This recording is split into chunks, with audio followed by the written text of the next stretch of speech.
Hello everyone, I'm Shalika De Silva. On behalf of Samadhi Buddhist Foundation, I'd like to welcome all of you to our month of August Clarity of Mind through Mindfulness session. Today our topic is the cycle of suffering and path to the enlightenment. This topic is also picked up from the same book written by Bhikkhu Bodhi in the Buddha's teaching. With great respect, now I would like to invite Most Venerable Panadure Chandarathana Thero to commence today's session. Thero Sarnai Bhante. I hope you can hear me and see me. Yes, Bhante, we can hear you and see you. Okay, fine. Okay, I suggest to conduct a guided sitting session first, and then we can directly get to the Dhamma sermon, and then we can go for a question and answer session. So let me share the screen. So we'll start with the guided sitting session, and so you all can sit in a comfortable position. Maybe you can adjust your posture, feel comfortable, relax yourself, and simply close your eyes. Smoothly close your eyes. It has to be a gentle kind of a closure, not tight. And once you close your eyes, probably you might feel a little bit secluded, free from all the other matters. But still there could be various thoughts popping up in your mind. So don't encourage them. There may be thoughts related to the past. Don't encourage them. There may be thoughts related to the future, various planning, expectations. Don't encourage them. Keep things very simple, and leaving aside all the thoughts, try to establish mindfulness within yourself.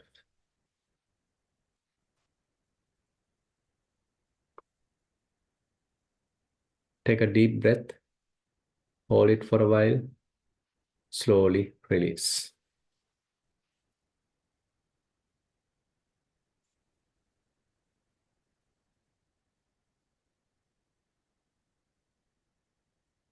Settle yourself. Relax yourself.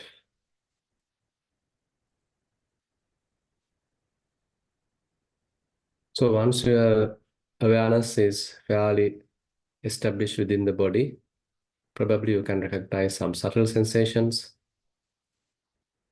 See whether you can recognize certain sensation at your eyes. They are closed. At your lips, they may be softly touching. Jaws are not tightly coupled. And you are not making any thrust using your tongue. It's simply resting. And overall in your face, there can't be any tension, any stress. You can maintain a slight smile, a happy moment. You are trying to enjoy the present moment.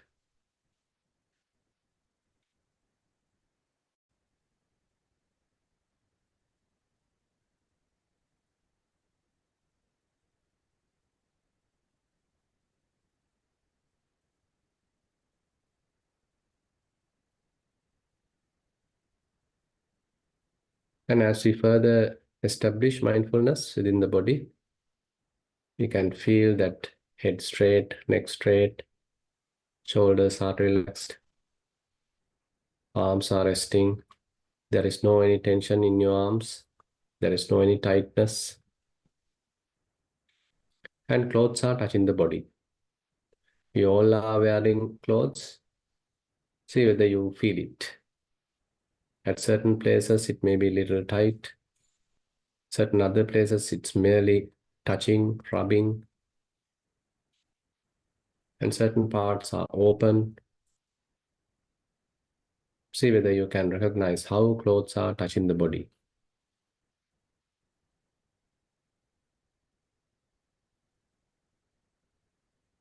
As we further connect with ourselves, probably you can recognize heart vibration, maybe rising and falling of the abdomen, breathing process, maybe little aches, pains, all that you can recognize. Let's keep our attention at the abdomen. Simply as we breathing in, the abdomen comes forward, rising. As we breathing out, it returns back, falling. Each rising, each falling, you are joyfully aware of it.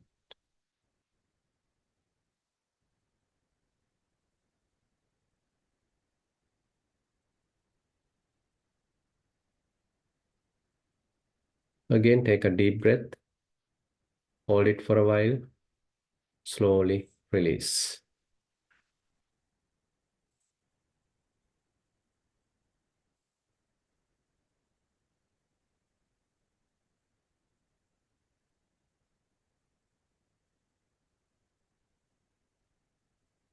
You can spend few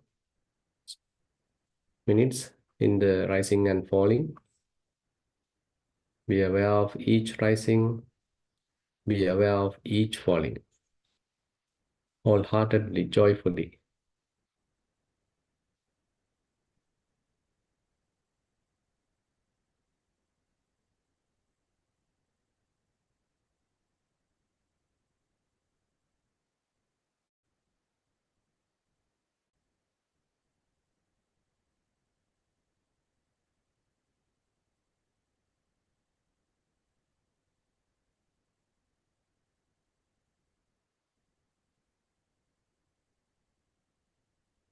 And as we are closely examining rising and falling, probably you can recognize its beginning, the middle, the end, a gap, beginning of the falling, middle, end, a gap, again the beginning of next rising, the whole cycle.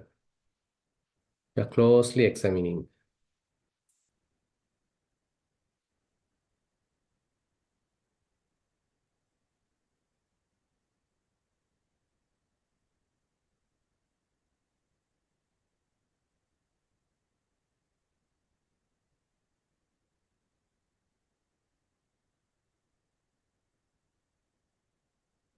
Simply being aware, not thinking, just directly knowing.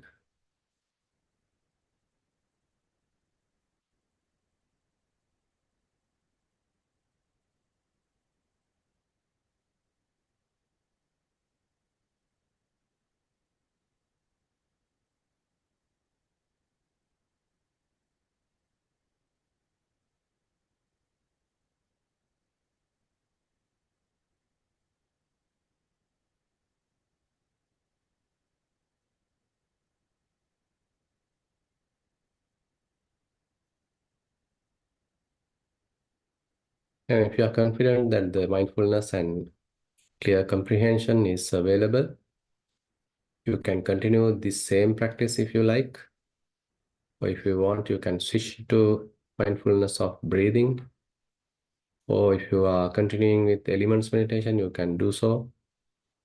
Maybe Vedananupasana, Chittanupasana, you can continue. And again, if you are familiar with keeping the mind without any attachment, without any establishment, simply keeping it unestablished, unattached, then you can try to be there. Practice that.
Okay, now we are going to start the Dhamma sermon. So we'll first pay homage to the Buddha.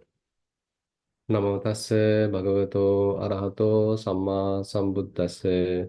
Namo tassa bhagavato arahato samma sambuddhassa. Namo tassa bhagavato arahato samma sambuddhassa. Okay, venerable brother, Dhamma friends. Actually, we were taking certain parts from the book compiled by Bhikkhu Bodhi, and that is the words of the Buddha.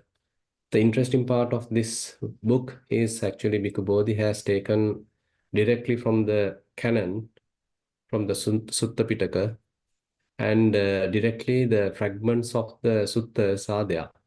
There is no any kind of other inclusions, merely the directly the certain excerpts from the suttas are included there. And he's talking about a discourse on the cycle of suffering and the path to enlightenment. So this is directly taken from a sutta called Nagara Sutta. This is a very interesting one. Uh, so what we are trying to do here is we can see a kind of an introduction to Nagara Sutta. So at that time, actually, Buddha is talking before his enlightenment. He's after enlightenment, actually, he is explaining what has happened to him before his enlightenment, and he's explaining his past experience to the other monks now. And he's telling, okay, monks, I was reflecting. What is the reason for this continuous cycle of birth, aging, death, and all that continuity? So continuously people are subject to, or the beings are subject to this suffering because there is no way out.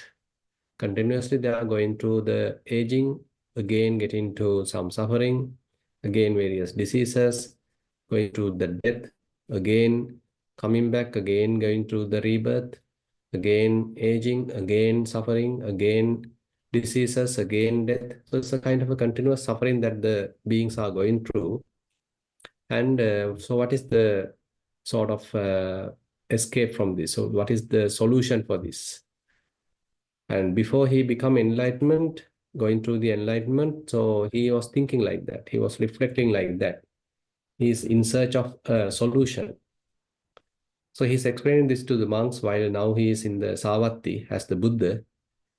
And so when he was reflecting like that, he says that understood that this aging, disease, death, all that is very much like kind of a continuous suffering. And this, when he was sort of reflecting about it, in he found, so what is the reason for this aging? What is the reason for this getting old and ultimately the death? So there he understood it's happening because of the birth. So if someone is getting the birth, it is unavoidable for him to go through the aging or going through certain diseases maybe, and again ultimately the death. So this is kind of unavoidable. You can't stop the results if you have the first link. So therefore he determines, or he decides, he understood through his wise reflection, Yoniso Manasikara. So this reason for aging and death is the birth. And then he want to find out the cause, the reason for the birth. Now he is reflecting. What is the reason for the birth? There he found out it is because of the bhava, becoming, or sometimes we can translate it as the existence. So there are various becoming processes are there. We want to become someone. We want to be reborn at a particular state. So this sort of an existence is the reason for this birth. And what is the reason for this existence or this bhava or to this becoming? There he understood that is the clinging, the grasping, upadana. Now, what is the cause for upadana? Then he understood that is the craving, the tanha. What is the reason for tanha, craving? There he understood that is because of the feeling. Now, when I'm talking like this, now you all can understand I'm explaining the dependent origination. Now, here the dependent origination is actually is the exact area now Buddha is trying to explain. So slowly, slowly now he is revealing this whole process. Now we know this whole process because Buddha has explained it to us. Now this is the very first time he is himself trying to understand it. So you can see it is not known to him through any teacher, or he hasn't heard about it. Rather now he is trying to understand this whole process by himself. Now, so what is the reason for feelings? Now he understood, okay, feeling happens because of the contact. The contact is the one deciding what kind of a feeling that you are going to experience. It may be a pleasurable feeling, it may be a painful feeling, it may be an equanimous feeling. So that all depends on the type of the contact. So contact is the proximate cause. Contact is the most important cause for a feeling to happen. Now he understood that part. And now he wants to recognize what is the reason for contact. So there are the six sense bases are there. Through your eyes, you can get in contact with the sights, through the ears with the sounds, through the nose with the odors, through the tongue with the taste, through the body with tangibles, and through the mind with the mental objects. So these are we can say, the six kinds of sense contact. So these six sense bases, therefore, is a very important cause for the contact to happen. Say, when your eyes are closed, so the function of the eye is not available. So the visuals cannot impinge to the eye. So the eye need to be open, I need to be healthy, and again, your attention should be there. So all sort of other reasons are also there, like even the lighting also necessary. But most important factor, we can say, okay, this sense base, the eye. Similarly, the ear, nose, tongue, body, mind. Now, these six sense bases are the cause for the contact to happen. Now he decides, okay, this is the reason for that. Now, what is the reason for six sense bases to get into operation? Now we are coming a little deeper now.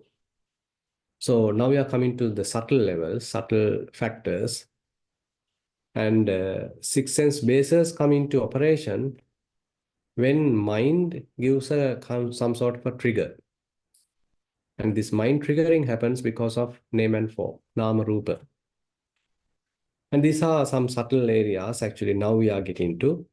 Previously, actually, we can understand. Now, sometimes we encourage even the yogis to understand the link between maybe passa and vedana, passa paccaya vedana. Whenever a contact happens, the feeling is produced. So probably we can easily understand that. And sometimes if you are looking at your mind, even you can understand how feeling causes certain desire in the mind. Say you are experiencing some pleasant feeling, and automatically there may be a desire coming towards that feeling. So the desire is produced because of the feeling. So that is also not difficult to understand, and not difficult to even to recognize within yourself, to investigate within yourself. Those are easy in a way. So therefore, when we are trying to understand Patissamuppada practically, experientially, so there are certain easy links that we can tap, and so that we can understand that. But the name and form producing salayatana, nama rupa paccaya salayatana, probably not easily understood, because we are tend to look at outside. We are trying to find out reasons, causes at the outside, not very much inside. Now we are coming to the inside more and more. So name and form, nama rupa is here operating within the mind in a very subtle level. So here nama, the name, is actually explained by Venerable Sariputta as five factors: Vedana, Sanya, Chetana, Passa, Manasikara. Vedana is the feeling, Sanya is the perception, or we can simply say the signs, marks, Chetana, a little volition, Passa, the contact, Manasikara, the attention. And the Rupa, there is the signs of certain forms. Now, let me take a little example to explain this. Now, say, for example, you have been to beautiful sight scenery. I heard Chalika recently has went somewhere. So assume that you have went to a particular site, it's so beautiful, and you are very much like absorbed to it, extremely beautiful. And now after a while, you come back home. Maybe after a few days, still you can recall it, what you have seen, what you have experienced. Now you can recall easily. And as you recall, an image of what you have seen really few days ago is now appearing in your mind. Now, mind is very much in that sense like a screen. In precise terms, we can call it as the consciousness. Consciousness has the capacity to reflect things, like a TV screen, like a mirror. As when you are memorizing or when you are remembering that past experience, so that image as a mental image now appearing in the mind. So that is the rupa, that is the form part. And as you reflect that in your mind, probably there again a pleasant feeling arise because you are very much attached to that experience. You really appreciate that experience. So what happened is that you start feeling happy. So the feeling part is now present, the happy feeling, the pleasurable feeling. And you immediately recognize, oh, this is that particular site, maybe a waterfall, maybe a really beautiful scenic beauty, a hillside, whatever. Now, all that now you recognize. The recognition part, science part, sanya is also present now. Now, probably you want to further think about it, or you want to enjoy it further, or you want to revisit the same site, maybe next year. Now you have an intention, a little intention, a little desire is also now arising. So that is also now produced a certain amount of sankhara, a little intention is also there. That's the chetana part. Now, when it happens, actually, you are in contact with these mental objects, with the mind. So the contact is also there. And your attention is now driven to what is going through in the mind. Suppose that you are doing something, but now you might have even stopped that work and you want to fully with this past reflection and you are fully paying your attention to that. Now, this is how our mind actually operates. So experience is not something right now I'm practically or tangibly going through. Rather, now it's very much like an imaginary one. It's a kind of memory. But that memory has certain roots, excerpts coming from our past experience. So that past experience, maybe we can simply say it is something real, tangible, real, physical. But right now, I am experiencing certain mental episode, and it is merely a perceptual one, conceptual one. And that is the form part. And the name part, therefore, when Sariputta explains Vedana, Sanya, Chetana, Passa, Manasika, feeling, perceptions, volition, contact, intention. So these are the very primordial or very primary elements of the mind.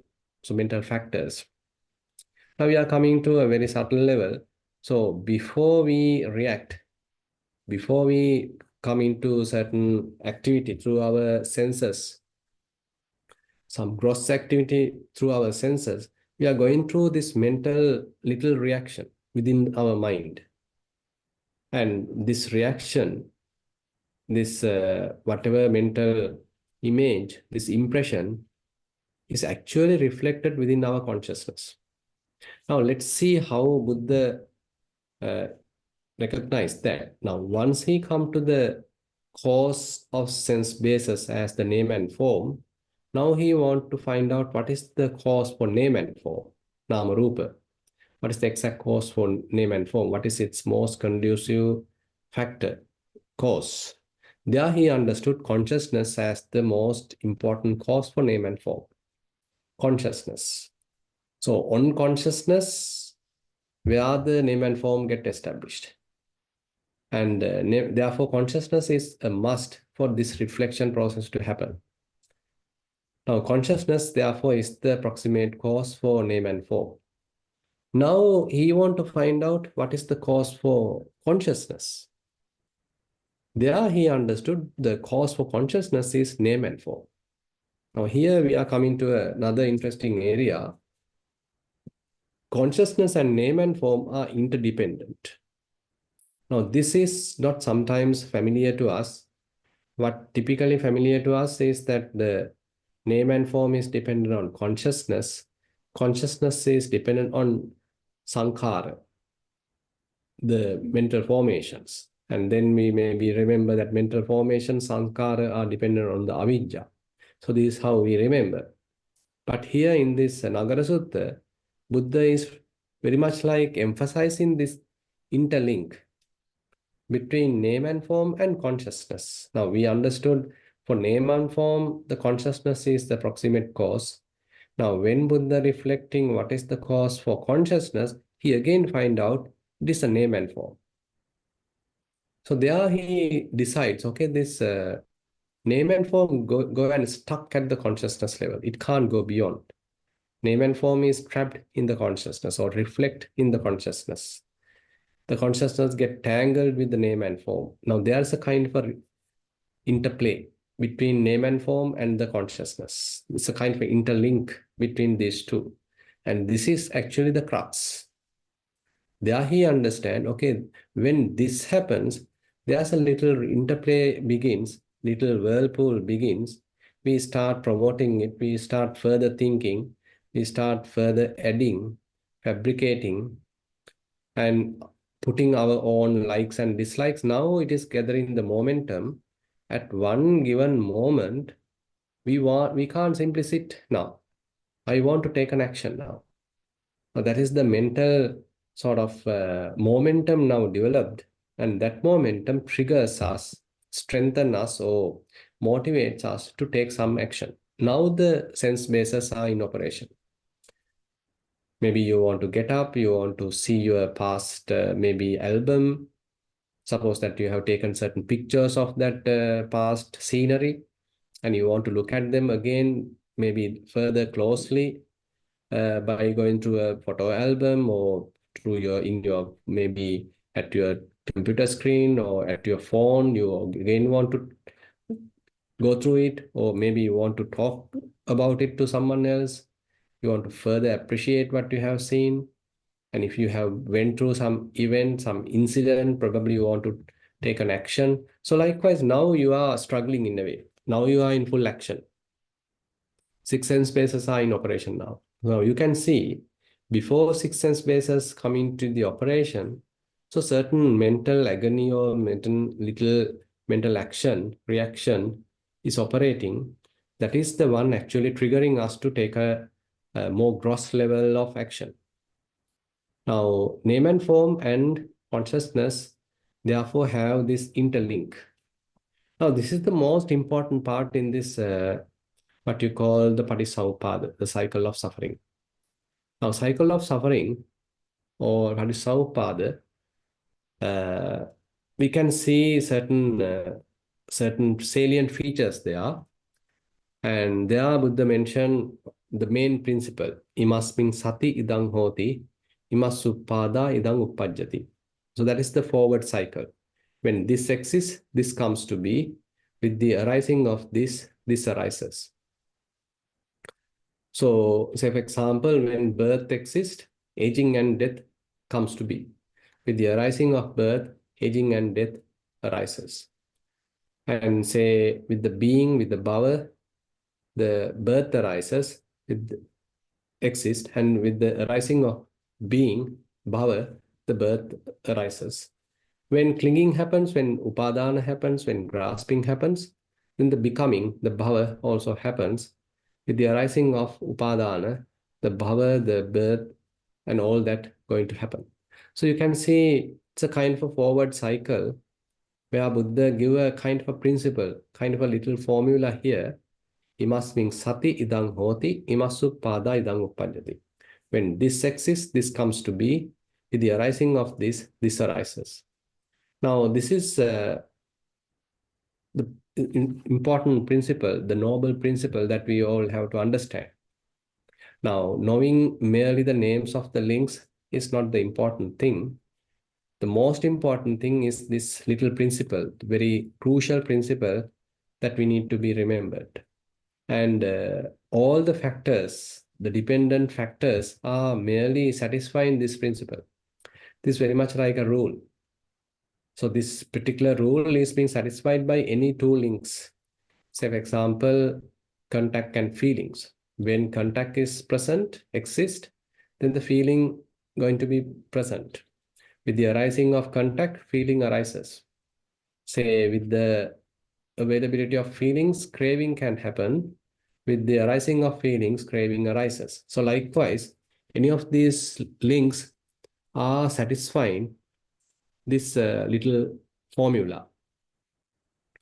Now, with respect to consciousness and name and form, it is actually interdependent. That is, when consciousness exists, name and form exist. With the arising of consciousness, name and form arise. Similarly, when name and form exist, consciousness exists. With the arising of name and form, consciousness also arises. Now, there's a speciality there, a little difference there, and that is the most prominent link. That is where the whirlpool, that is where the real tangle. And that is the important part Buddha particularly highlighted in this particular sutta. And as he understood this whole cycle, he is actually exclaiming, telling, oh, my goodness, I understood it. Origination. Thus, bhikkhus, in regard to things unheard before, there arose in me vision, knowledge, wisdom, true knowledge and light. The Buddha's realization of the origin of suffering. Now, typically, we think the origin of suffering is the tanha. That is also explained in the Dhammacakkappavattana Sutta. Now, origin of suffering as this forward cycle of Parisampada is very deeply related to the suffering. Now, here we are explaining in detail how the suffering is produced, step by step. Ultimately, what we have is the aging, death, and lamentation, and all that gross form of suffering. It is happening because of the birth. Birth happens because of the becoming. Becoming happens because of grasping. Grasping happens because of craving. So likewise, we are going deeper and deeper, ultimately coming to the link between name and form and consciousness. So name and form and consciousness, that interplay is the crux. So therefore, Buddha particularly highlight that, and he simply says, all this birth, all this death are because of this interplay, because of this interlink. And now we can get into the other side. Imasming asati idang nahoti, imassa nirodha idang nirujjati. And there, Buddha is now trying to understand, so what is the way to abandon, to cease aging and death? There he understood, okay, if there is no birth, then the aging and death may not happen. So we have to stop the birth. So how to stop the birth? How to cease the birth? Okay, we have to stop this becoming process. So how to stop the becoming? There we need to stop the clinging. How to stop clinging? Then we have to stop craving. How to stop craving? Then we have to stop feelings. And how to stop feelings? Then we have to stop contact. How to avoid contact? Then we have to avoid the sense bases. And how the sense bases to keep quiet? Then we have to avoid the name and form. How to stop name and form? Then the consciousness also have to be ceased. And how to stop the consciousness? The name and form have to be ceased. So again, he come to the link between the name and form and the consciousness. Now here, the consciousness is actually here the conditioned consciousness. It is the one get trapped in the name and form. It is the one get established in the name and form and basically tangled in the name and form. That is the conditioned consciousness. Every time such consciousness always has some sort of a tanglement, some sort of an establishment, some sort of a visualizations going in the mind. So you are maybe familiar with when you are thinking about something, immediately certain visuals are appearing in your mind, certain mental images are appearing in your mind. So those are sometimes very prominent. You can even see things, most like even real things you can see within your mind. We often forget that they are mental images, mental impressions. Immediately we attribute it to a person, we attribute it to an object, we objectify them, we personify them, and we get trapped. Further and further, we start thinking because that name and form become so real to us. So it's a kind of a very, very subtle trap that we all are going through. So therefore, Buddha emphasizing this the interlink between name and form and consciousness as the most important link here is kind of worthy paying our attention. So whenever our mind is going through certain reflection, certain past memories, certain imagination, so all that actually we are promoting this interplay between name and form and the consciousness. And the opposite, when we are talking, that is how to seize name and form and consciousness. So that is where the vipassana is coming to the effect. So as we practice, slowly, slowly, mindfulness is established. Fair amount of wisdom is now we can grow through the investigation to clear comprehension. So actually the mental activity become reduced. Say you had 100 thoughts per minute, now it may be 50 thoughts per minute. Now it may be 20 thoughts per minute. Now it may be 10 thoughts per minute. So likewise, you start having little space, little gaps in between thoughts. So your mind becomes little uh,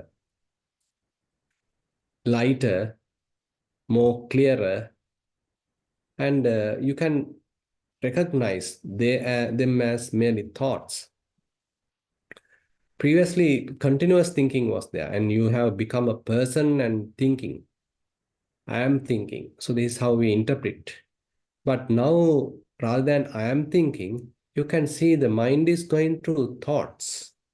Thoughts are appearing and then disappearing. Another thought appearing and then disappearing. So we are coming to an entirely different interpretation. Previously, there was a person. This person is myself. I am thinking. These thoughts belong to me. And even we can't say like that. I mean, rather than simply saying thoughts belong to me, rather I would simply say I am thinking. And and sometimes I am directly reacting. I am crying. I am maybe angry with someone. I am hating. So all that happens because we can't see thoughts as thoughts. But now, as a result of the practice, we come to a situation, okay, the mind is going through certain thoughts, one after the other, and we can clearly see one thought comes and then it disappears, another thought comes and again it disappears, another thought comes, again it disappears.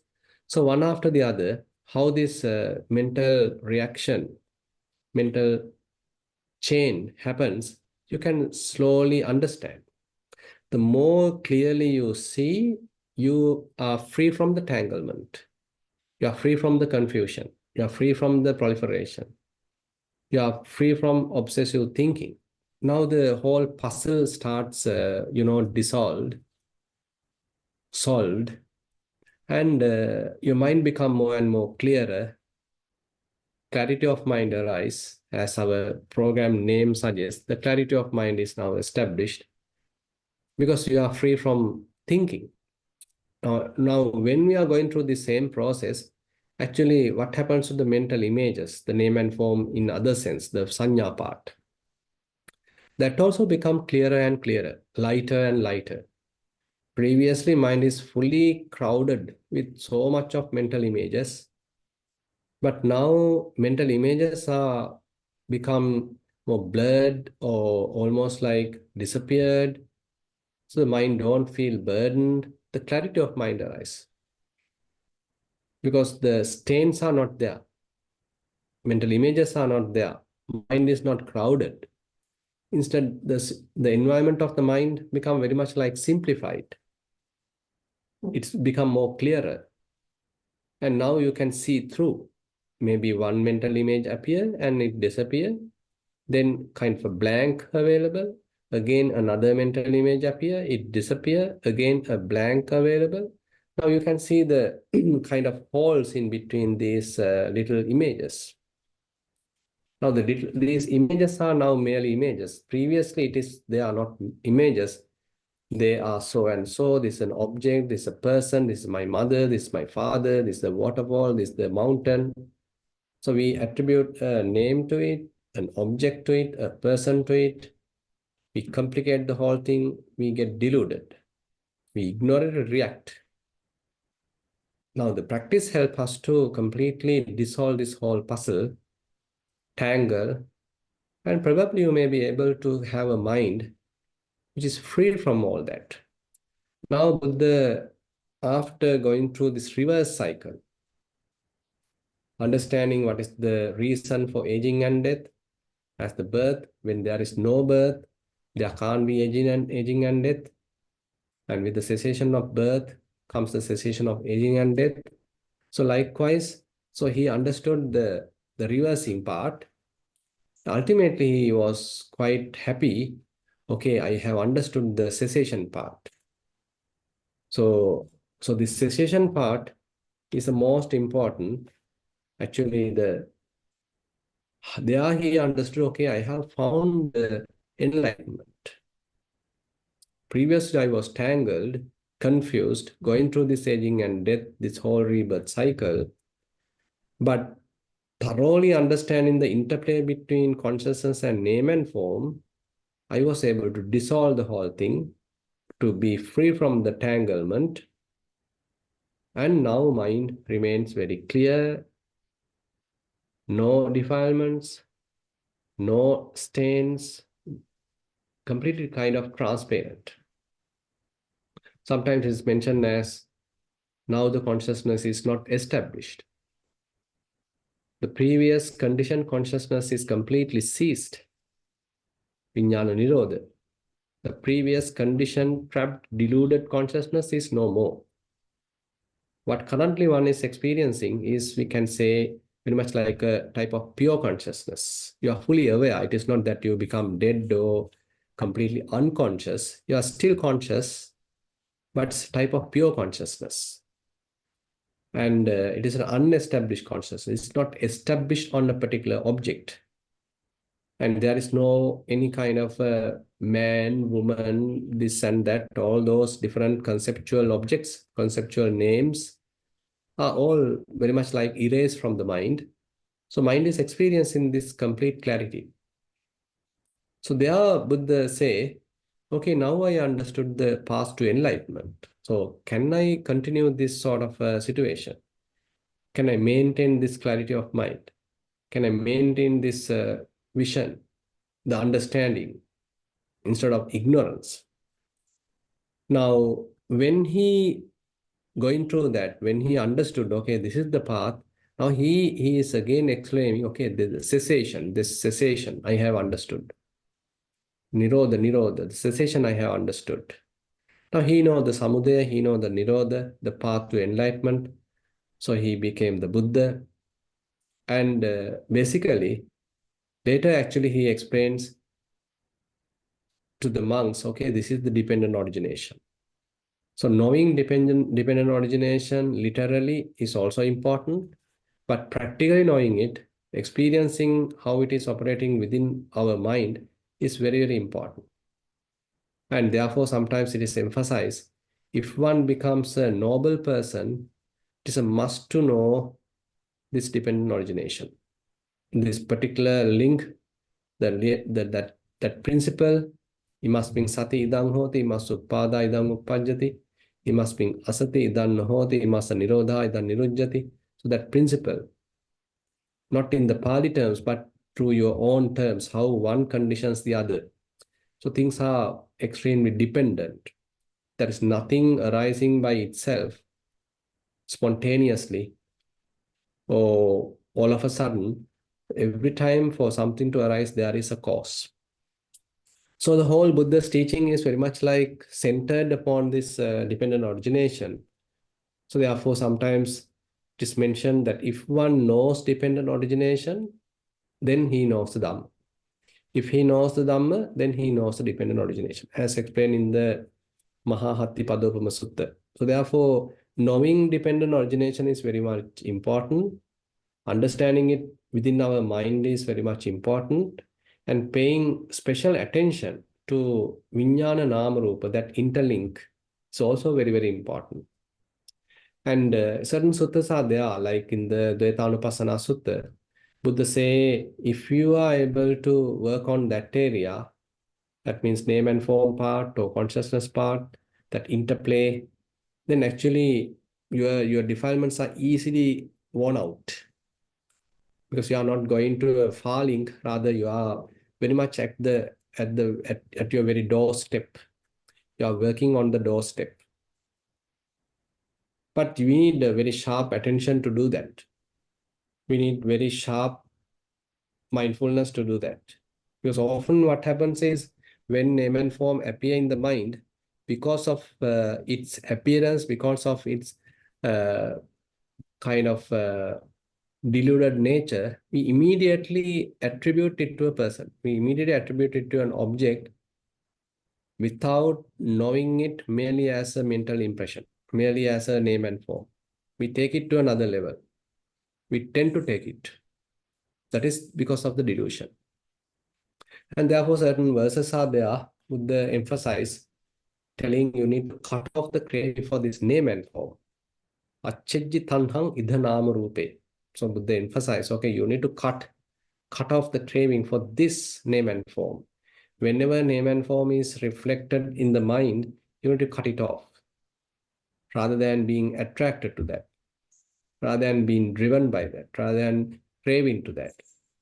And certain other cases, Buddha simply saying, anattani attamani, passalokang sadevakang, nimittang namarupasmin, idang satchanti manyati.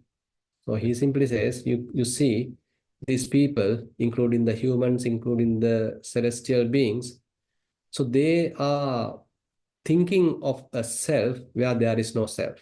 Anattani attamaning passalokang sadevakang. Nimittang namarupasmin idang satchanti manyati. By looking at the name and form, they think it is real. But it is a mere image, it is a mere reflection. But the reflection is taken as so tangible, so important, so much like solid. That is merely a mental impression. But unfortunately, ignorantly, we often take this mental impression as something important. We interpret it at some outside place. Suppose, say for example, when you remember that your sight, that you have, say, 1 week ago, you have gone to somewhere and that sight is now visualizing in your mind. And accordingly, we think, okay, that is there. This sight is that. So currently what I am experiencing is a mental image, but I objectify it and simply say, it is there. This is what I am experiencing. So beautiful, so important. I want to visit again. So all that proliferation, conceptualization happens because we are giving so importance to this mental impression. So this is a very important and interesting area. So then what is the path to overcome this whole tangle? So there Buddha say, okay, I have understood this ancient path. So this ancient path is a Noble Eightfold Path.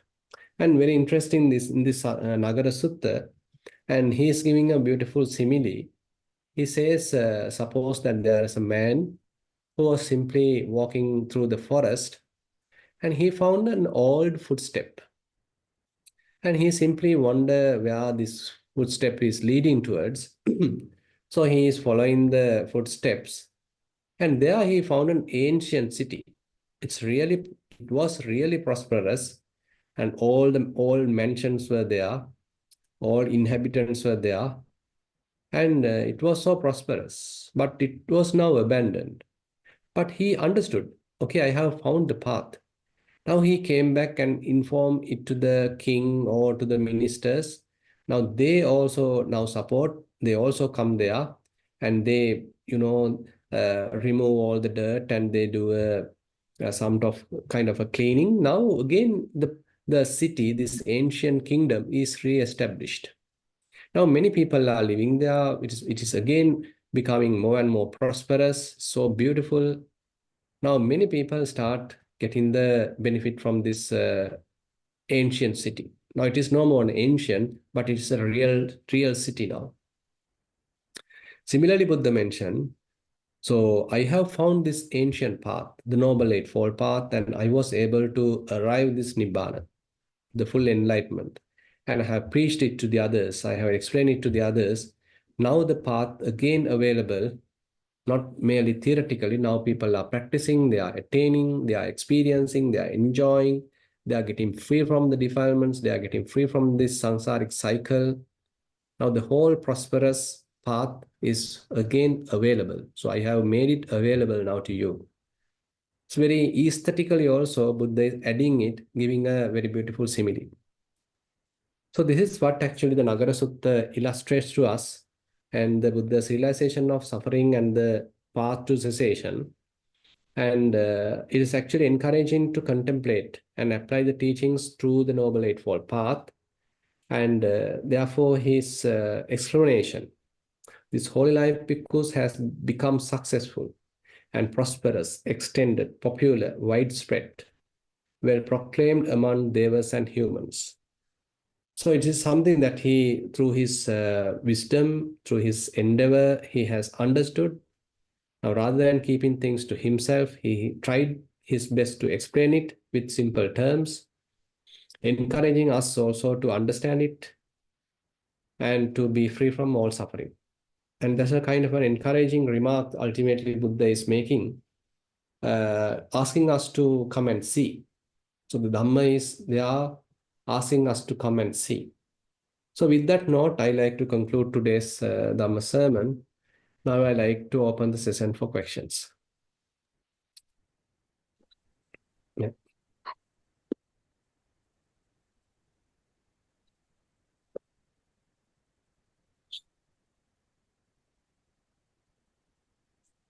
Shalika, hope you can remember the past sceneries that you have seen.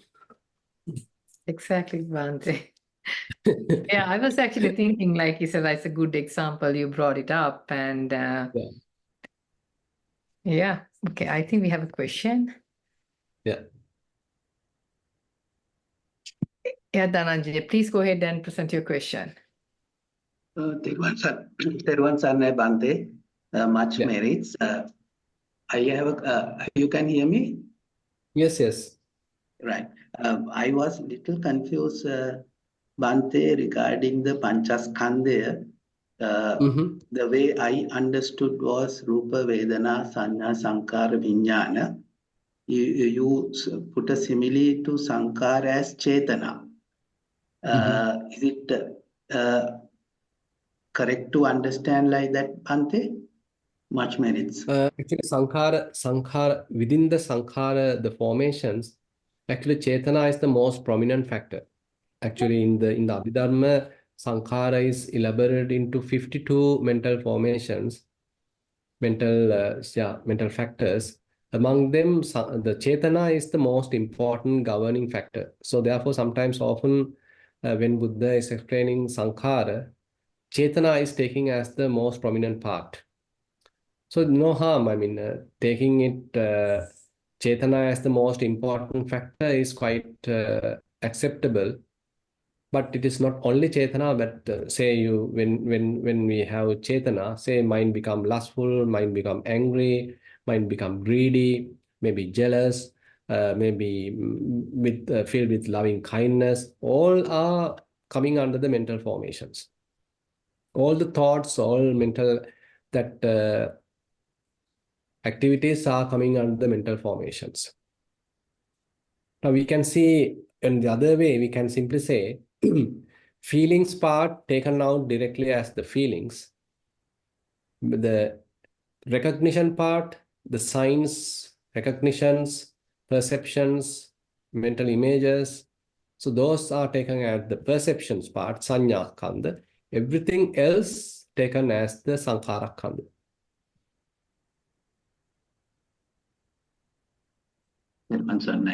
Much merits. Yeah.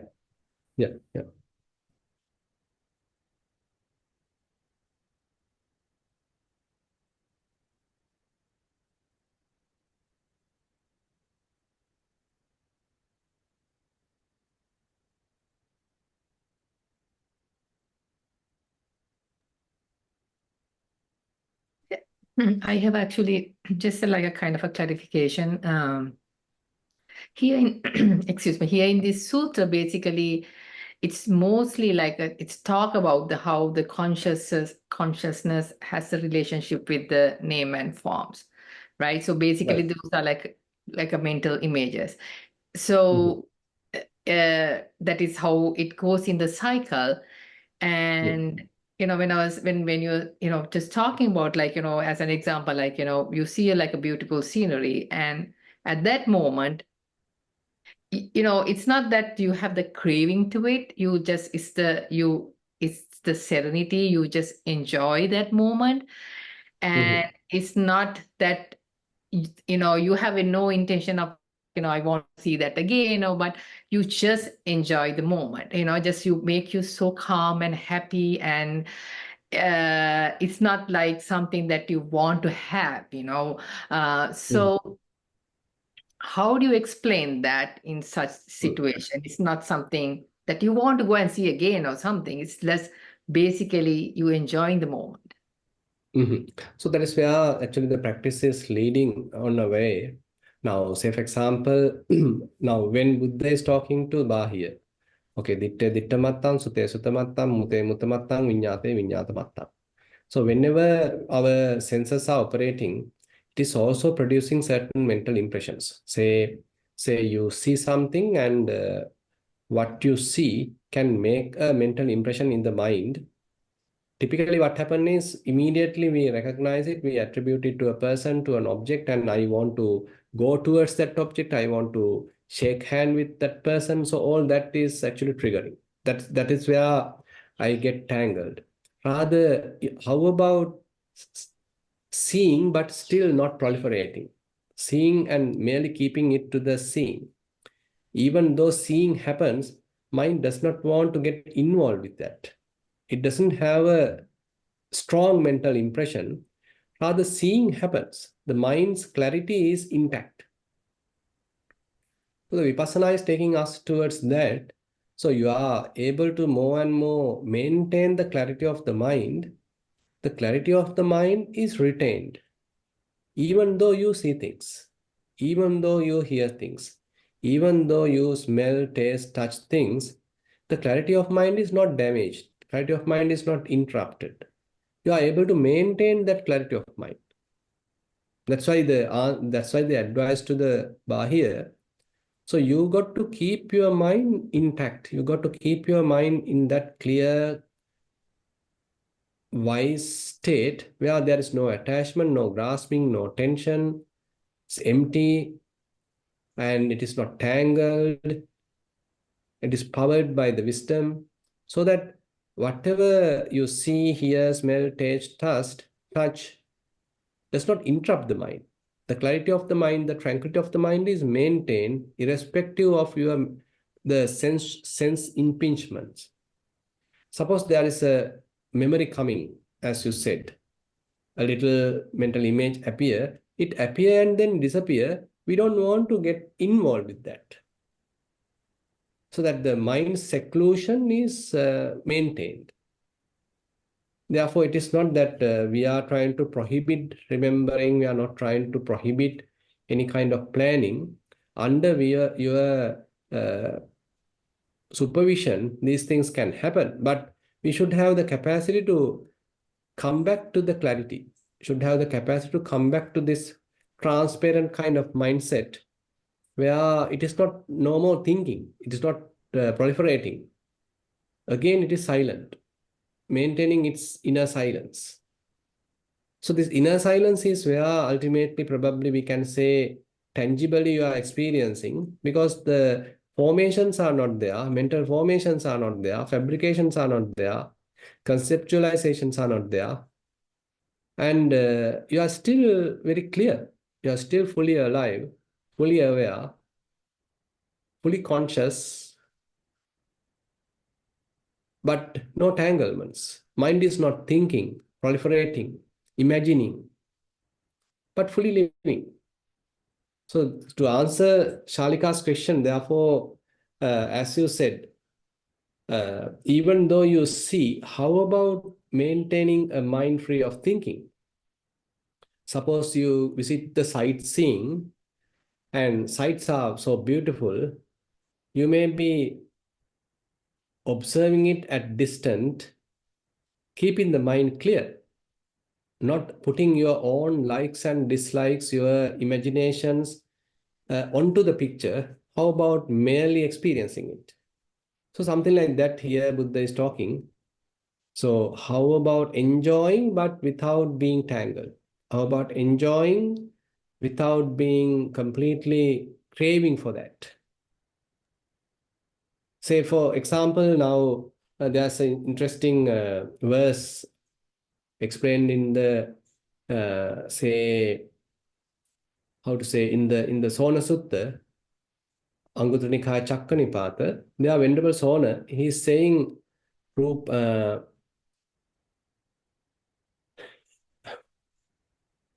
Ittha Dhamma Anitthacha Nappavedini Tadino. How to say, there's Rupa Saddha Rasa Gandha Passa Saddha Cha Kevala Ittha Dhamma Anitthacha Nappavedini Tadino. Titan Chittang Vipamuttam Vayanchasanu Pasati. So he wants to explain, there are rupa, there are sights, there are sounds, smells, tastes, tangibles, but your mind remain unattached, like a solid rock. And he's giving the simile of a solid rock. When the solid rock is considered, there may be various winds coming from one direction to another direction, from different directions, but the solid rock is unwavering. Solid rock maintain its stability. Similarly, Venerable Sona says, you may be going through various sense experiences. What you see may be pleasurable, what you see may be more disturbing, what you hear may be more pleasant, sometimes it may be abusive, so difficult, but still you are able to maintain the stability of the mind. So that is the area that he is taking us. So all these sense impressions are not disturbing the mind.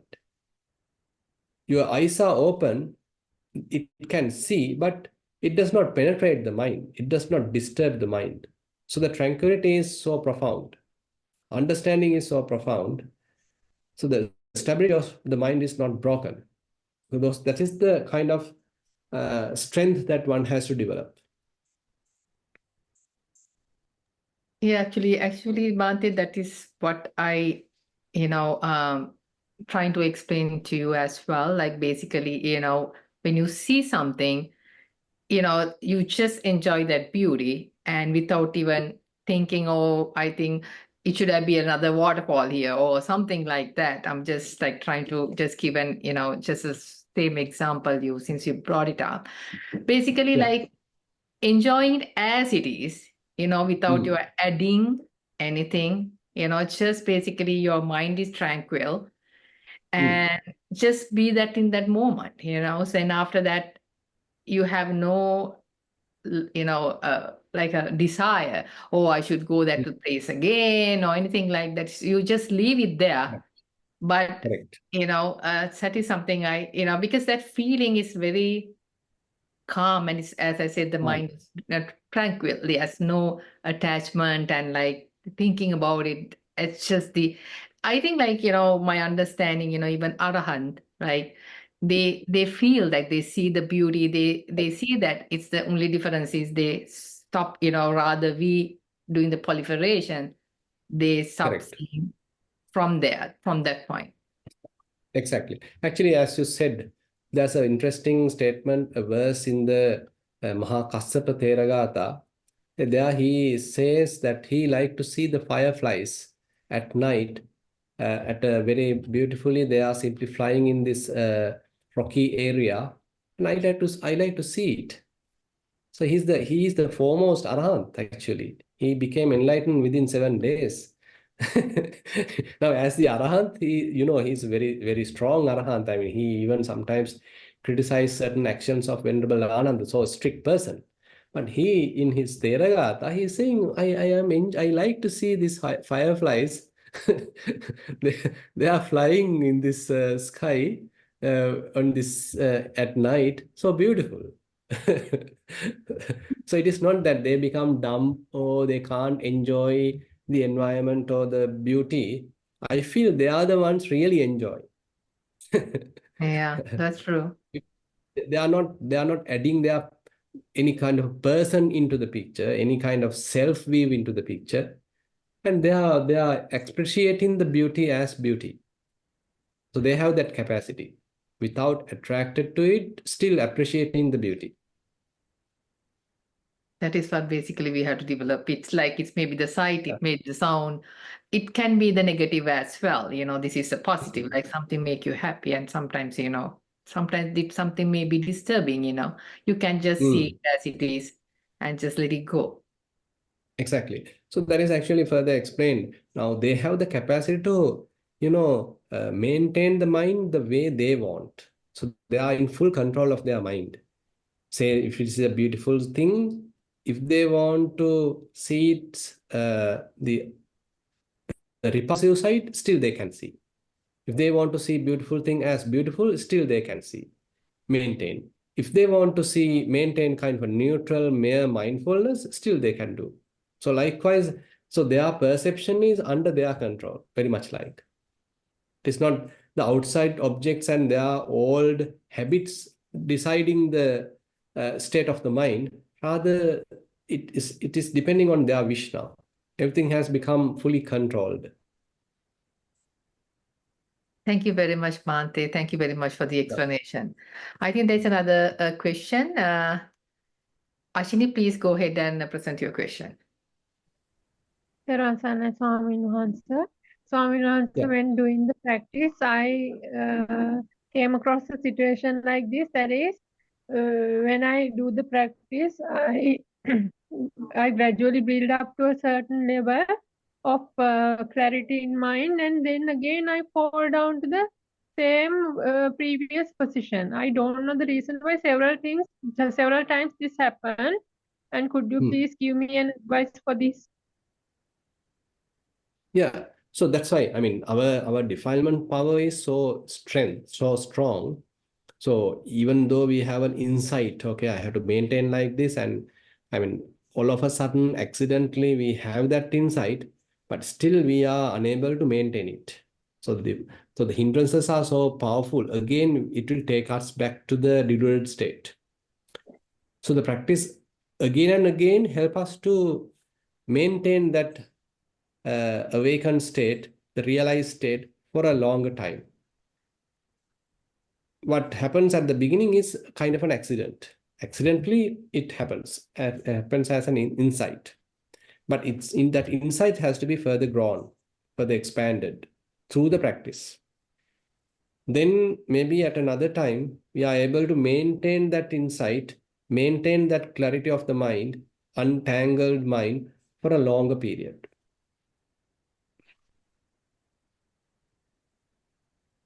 Yes, Swami Hansa. Thank you very much, Maris, for you, Swami Hansa. Thero Swami Nuhansa. Yeah, Thero Sanai.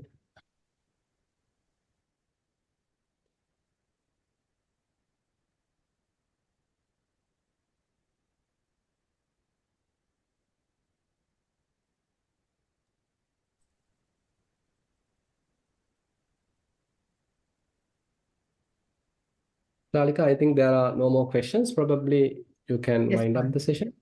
Yeah. Yes, Bhante, thank you so much for this valuable Dhamma talk. It's a really good explanation of how this consciousness, relate with the name and the form. And, we really appreciate that in deep Dhamma talk today. I wish you good health and a long life. Thiruvan Saranai, and I all wish everybody a happy, nice weekend. Hope to Yeah, see you Theruvan soon. San. Tevan Sadnai. Theruvan San.